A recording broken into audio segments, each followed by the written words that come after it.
നമ്മളെയെല്ലാം വിലമതിക്കുന്നതിന് പകരം നമ്മുടെ ജീവിതത്തെ താരതമ്യം ചെയ്യാൻ സമൂഹ മാധ്യമങ്ങൾ നമ്മളെ പരിശീലിപ്പിക്കുന്നു. എല്ലാവരും എല്ലായ്പ്പോഴും വിഷാദ രോഗികളായിരിക്കുന്നതിൽ അതിശയിക്കാനില്ല.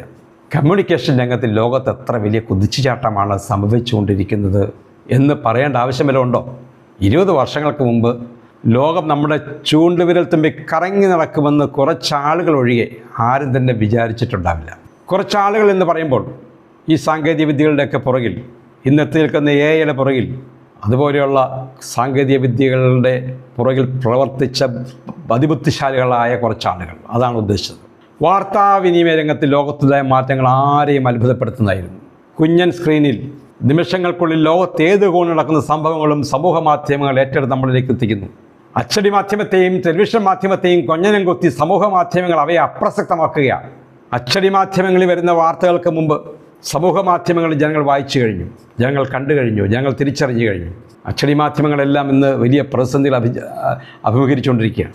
വസ്തുതകളെയും പരമാർത്ഥങ്ങളെയും വളച്ചൊടിച്ചും വികലമാക്കിയും ജനങ്ങളുടെ മുമ്പിൽ അവതരിപ്പിച്ചിരുന്ന പത്രധർമ്മം എന്തായിരുന്നുവെന്ന് ജനത്തിന് മനസ്സിലായത് സമൂഹ മാധ്യമങ്ങളുടെ കടന്നുവരവോടെയായിരുന്നു.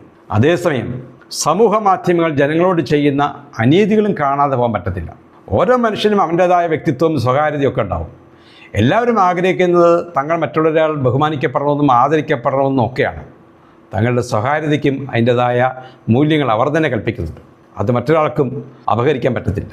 മനുഷ്യജീവിതത്തെ വിലമതിക്കാതെ, അല്ലെങ്കിൽ ഒരുവൻ്റെ സ്വകാര്യതയെ വിലമതിക്കാതെ അവൻ്റെ ജീവിതത്തെ, അവൻ്റെ സ്വകാര്യതയെ മറ്റുള്ളവരുടെ താരതമ്യം ചെയ്യുന്ന ഒരു അപകട മേഖല ഇന്ന് സോഷ്യൽ മീഡിയയിലുണ്ട്.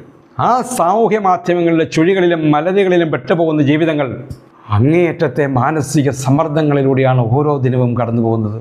ആ ദുരന്തം ഓരോരുത്തരെ തിരിച്ചറിയുമ്പോഴേക്കും അവർ നിലയില്ലാ കയത്തിലേക്ക് വീണുകഴിഞ്ഞിരിക്കും.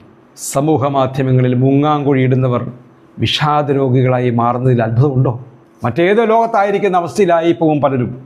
നിഷ്ക്രിയരും നിസ്സംഗരുമായി മാറുന്ന ഇത്തരം ആളുകൾ സമൂഹത്തിന് തന്നെ വലിയ ബാധ്യതയെ മാറുന്നു. ഇതിൻ്റെ ഉത്തരവാദിത്വത്തിൽ നിന്ന് സമൂഹ മാധ്യമങ്ങൾക്ക്, സോഷ്യൽ മീഡിയയ്ക്ക് മാറി നിൽക്കാൻ പറ്റത്തില്ല. അധികമായ അമൃതം വിഷമാണ് എന്ന് കേട്ടിട്ടുണ്ടായിരിക്കുമല്ലോ. ശുഭദിനം.